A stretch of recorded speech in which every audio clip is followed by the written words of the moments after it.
Well, you just saw how some adults give just a few hours each week to help children.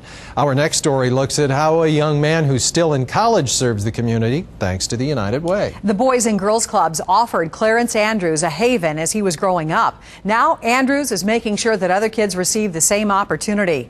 Here's 24-Hour News 8's Scott Sander.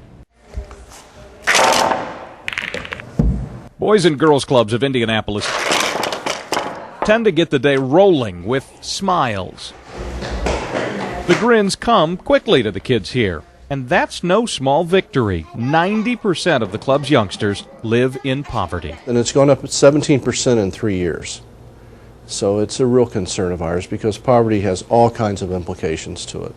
To see those implications, step outside the walls of the Lily Boys and Girls Club.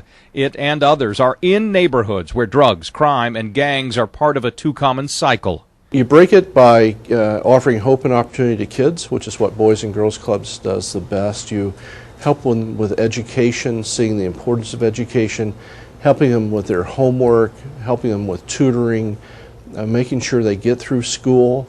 And then you start talking about career opportunities, whether it's going on to trade schools or find other careers or even to college. For proof of the possibilities, these kids can turn to the young man sharing smiles with them today. IU sophomore Clarence Andrews now works for the clubs that have long worked for him. And we kind of needed something to do during the day in the summer because we were just staying at home all day, not doing anything.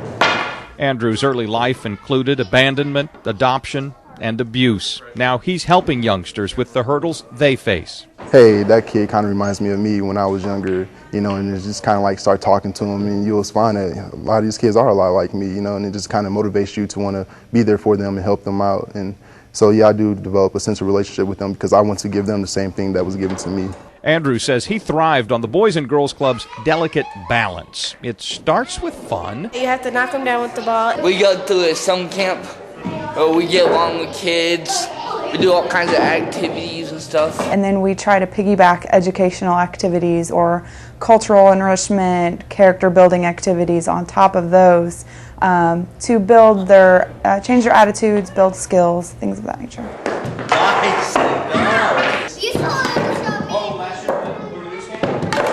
This club opened a little more than a decade ago, and as you'd expect, with kids in it nearly every day for more than 10 years, it's starting to show some signs of wear. Painting, carpeting, new countertops, things of that nature.